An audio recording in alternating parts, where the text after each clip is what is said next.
Assalamu alaikum warahmatullahi wabarakatuh. Innal hamdalillah nahmaduhu wa nasta'inuhu wa nastaghfiruh wa na'udhu billahi ta'ala min shururi anfusina wa min sayyiati a'malina. Man yahdihillahu fala mudilla lahu wa man yudlil falan tajida lahu waliyan murshida. Ama ba'd. Baada ya kumshukuru Mwenyezi Mungu na kumtakia ziada za rehma Bwana Mtume Muhammad sallallahu alayhi wasallam, ndugu zangu, tumekutana tena leo katika vipindi vyetu hivi vya adhkar na dua, na leo tumekuja na somo na mada adhimu kabisa. Kwa yoyote atakayesikiliza mada hii kuanzia mwanzo mpaka mwisho, basi nina imani kuna faida kubwa sana siku ya leo atakwenda kuipata biidhnillahi taala. Na darasa la leo linasema funga masiku haya matatu katika mwezi wa Shaaban ni muhimu sana. Funga siku tatu hizi za Shaabani ni siku muhimu sana, ama ni vitu muhimu sana kwako.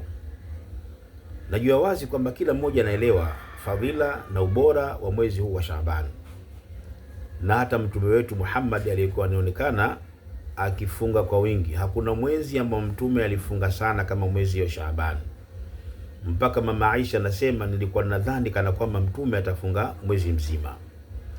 Na hata mwenyewe alipoulizwa kuna kusala zima la sunna hii ya kufunga Shaabani, Mtume akasema kakawazi kwamba huu ni mwezi ambao watu wengi wameghafilika nao, kwamba kila mmoja mahesabu yake kaipiga kusubiri mwezi mtukufu wa Ramadhani.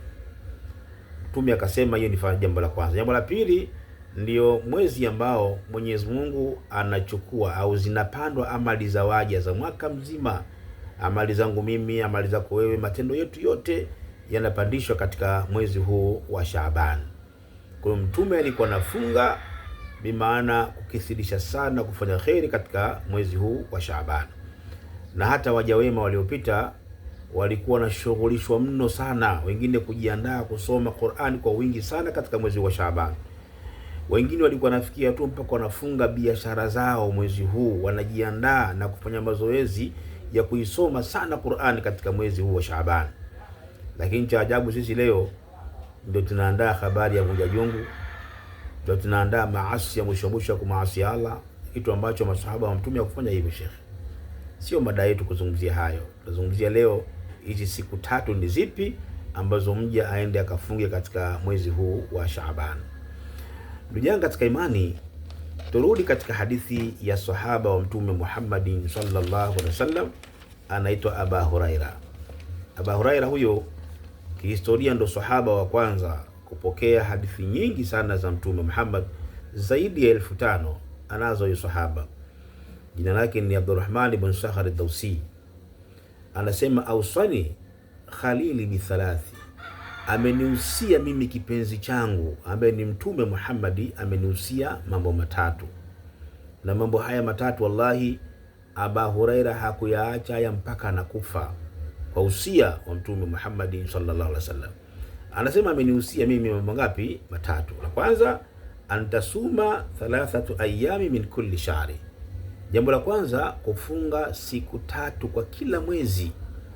Bimaana hizi siku tatu zipo kila mwezi, isipokuwa tu tumefanya mwezi huu kwa sababu ndani ya masiku haya matatu yanakwenda kuangukia katika ile siku ambayo Mwenyezi Mungu ndio anatukagua wanadamu upya na kutoa msamaha kwa watu wote.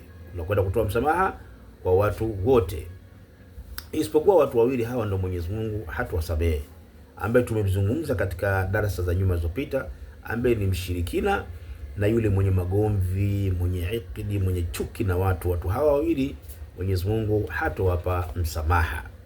Kwa hiyo Abu Hurairah anasema nimehusiwa mimi na kipenzi changu ambaye ni Mtume Muhammad, amenihusia mambo matatu. Jambo la kwanza, antasuma 3 ayami min kulli shahri. Jambo la kwanza anasema amenihusia Mtume nifunge siku tatu kwa kila mwezi, yaumul abyad, hizo kwa kila mwezi. Jambo la pili, wa rakaatani duha, na amenihusia mimi kuswali rakaa 2 za duha, rakaa 2 za duha.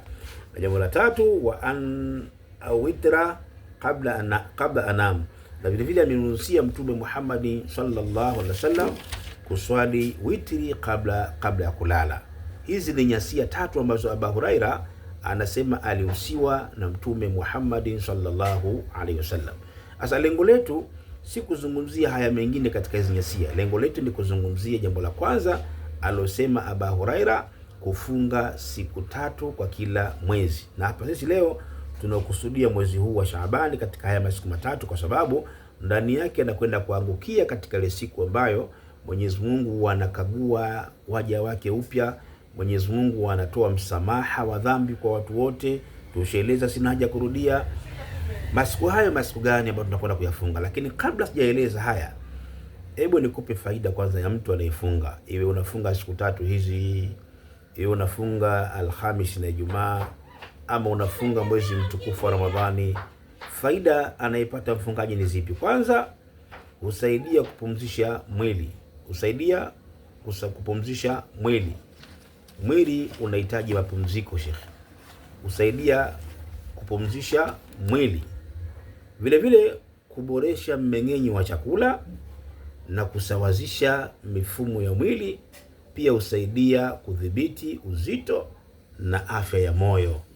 Kadhalika vile vile inasaidia hata kwa watu ambao mara nyingi sana wenye dalili au wenye matatizo ya sukari. Inazuia habari kama hiyo vile vile, na miongoni katika faida zake vile vile inazuia maradhi mengi, vitu vingi sana, kudhibiti kitambi, kadhalika moyo, nimeusema, sukari, uzito. Yote haya yanasaidia kwa mtu ambaye anakwenda kufunga. Sikwambii ukafunga siku 1 ama siku 3. Ndio maana Mtume akasema sumu tasihu, kama fungeni mtapata afya, kwa sababu kufunga kuna faida kubwa sana ambazo watu wengi wanakuwa hasara sana hawazielewi. Sasa twende nikakueleza sasa ni siku gani hizo ambazo tunakwenda kuzifunga kwa hesabu sasa hivi. Ni lini na lini tunakwenda kufunga? Tutakwenda kufunga mwezi 13, mwezi 14 na mwezi 15. Je, mwezi 13, mwezi 14 na mwezi 15 yanaangukia siku gani? Twende nikakueleze biidhnillah taala, ili na wewe uweze kwenda kufunga. Lakini kabla sijaeleza masiku hayo, niombe tena ndugu zangu wale wahisani wapenda kheri kwamba Ramadhani inakaribia hivi sasa, na lengo letu tulishazungumza kwa nyuma kwamba tunahitaji tupate taa kwa ajili ya kwenda kurekodia darasa za Ramadhani. Mara nyingi Ramadhani, kama tulivyoona mwaka jana, tulikuwa tunarekodi zile darasa za mwezi wa Ramadhani za tafsiri Qur'ani na kadhalika, na hata muda mwingine kurusha vipindi vya live vya swala za tarawih na kadhalika. Kwa hiyo tunahitaji taa na waya.